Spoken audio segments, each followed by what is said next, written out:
Good afternoon, everybody, and welcome to another edition of Real Talks. I'm your host, David Steele, along with Kyle. I want to wish everybody, and we want to wish everybody happy holidays and Merry Christmas, Happy Hanukkah, all of that good stuff. And do we have a big, big show for you today? A lot of Christmas presents for you. So, first and foremost, how are you, Kyle? I'm doing great, David. I just watched Puss in Boots: The Last Wish last night in theaters. It's really good. Quite possibly it's the best Shrek-related movie since Shrek 2, which is, in my opinion, the best Shrek movie. And it was surprisingly emotional. And it's a movie that I could see many people saying it is their favorite animated film of the year. It's right up there with, I think, Pinocchio. It's really, really good. Nice. Very good. We have a big week as far as movies coming up. Whale just was released yesterday. Babylon's coming out tomorrow. So we're going to do at least one spoiler cast for that. Guys, the Avatar spoiler cast is in the works of being edited right now. This will be up momentarily, hopefully by the end of the week. So stay tuned for that. Anyways, let's get to what we got today. So we have a couple off the tops to discuss. And one of them is an interesting one because, as we all know, the Academy of Motion Sciences comes up with 5 nominees every single year for all their categories. But before that, they have what's called a shortlist. And their shortlist is of 10 nominees. So what ends up happening is they take the 10 best nominees at the time, and then they'll bring it down to 5 for the Oscars. Well, there was one major snub that I think everybody was looking at and just raising their eyebrows like, huh? How? And that was a little film that was released in March called The Batman.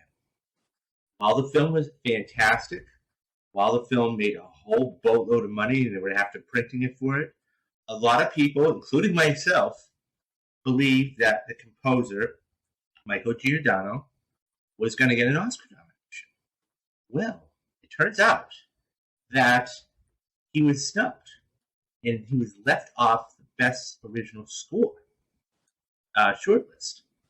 And I want to get your thoughts on it, Kyle. What did you think when you first saw this? I was shocked, and I had to do a double take because I thought I saw the Batman on there. I'm like, wait, it can't possibly be not on this list. And then I looked again. I'm like, oh no, wait, it's actually not on this list. And personally, Avatar: The Way of Water is my favorite movie of the year, with like the Batman coming in like really close. But I prefer the score of the Batman over Avatar: The Way of Water. And I think the Batman score is one of the best scores of the year. And I think it deserved to be on that list. And it's not only just good just because it's, a good Batman score, but it's a really nice classical score in many ways. There are some moments in it where it sounds like a John Barry score from back in like the 90s. There are moments in the score where it kind of plays upon various themes for the characters, which is kind of an old-fashioned type of way to do scores, like motifs, kind of like what John Williams is known for, that we kind of don't see as much today as we used to. And I thought it was a really, really great nostalgic score that harkened back to even like Danny Elfman's Batman score and the orchestra, the way that he orchestrated that score. I was shocked to see it, and there are a number of nominees on that list that like I found to have good scores. Don't Worry, Darling. Another one was Nope, but I really believe that the Batman should have been on this list because it really, once you hear it, you never get it out of your head. And what's funny too, it's actually been played at football games. I watched a football game a couple of months back, and I actually tweeted it out to Michael Giacchino, who composed the score, and he liked it. He thought it was really cool. But like, if it's playing at a football game, you would think that they would release it and they would nominate it. But I don't know. I was shocked. Yeah. No, I mean, see, he's had a huge year. He's had a huge last couple of years. Yeah. So he did the Spider-Man No Way Home. Okay, Yeah. he did the Batman, which we were just discussing. He did Jurassic World Yeah. Dominion. He did Lightyear. He did Thor: Love and Thunder. So I mean, he's been a really busy guy. And he did. Um, Not only did he do the score for Werewolf by Night, but he directed the Werewolf by Night yeah, Marvel special. So yeah. And the busiest. I was shocked. I really thought that of the 5 Academy Award nominees, that nominations I thought I could get, I really thought he was going to be in the mix. I think that there's a couple things here at play.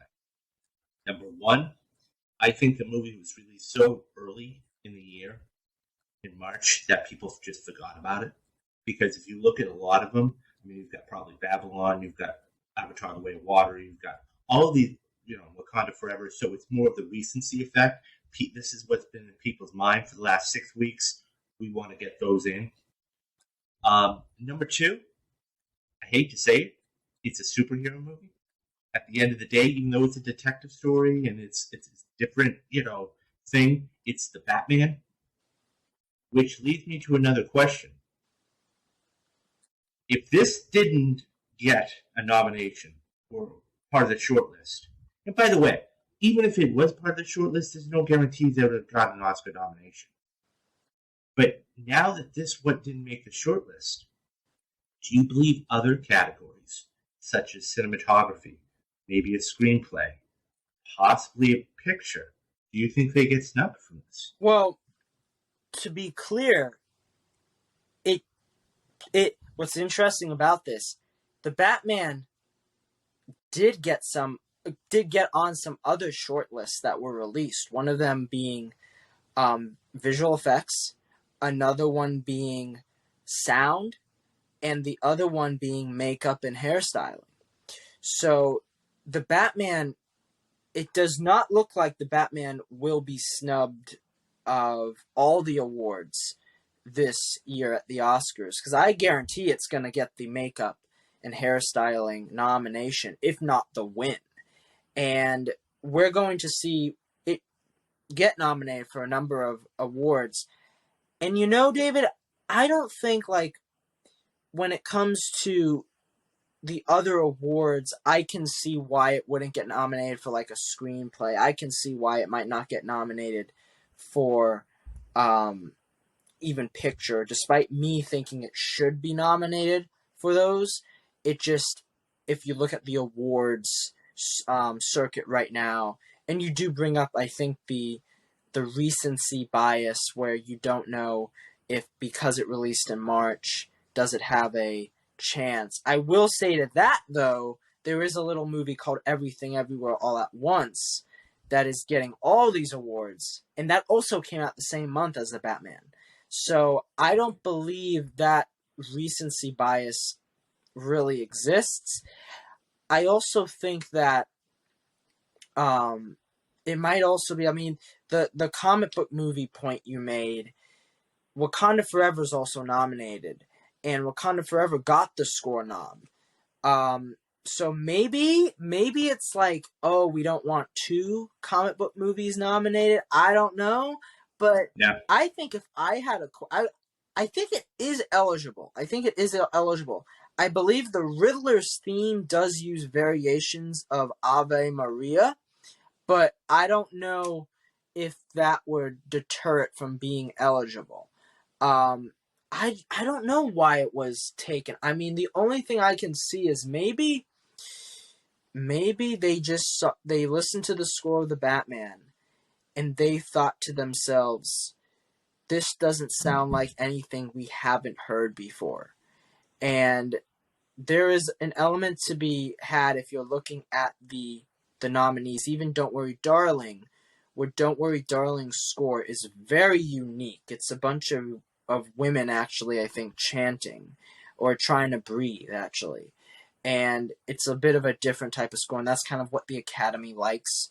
They like more scores that push the barrier. But then again, I feel like Avatar: The Way of Water is also kind of doing that the same way the Batman is doing what it's doing. So it's a big question.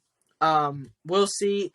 But I think the Batman at least will be fine in the technical categories. Like, Yeah. even cinematography, it might actually not get nominated for, but I wouldn't be surprised if it's on the short list for a cinematography nom.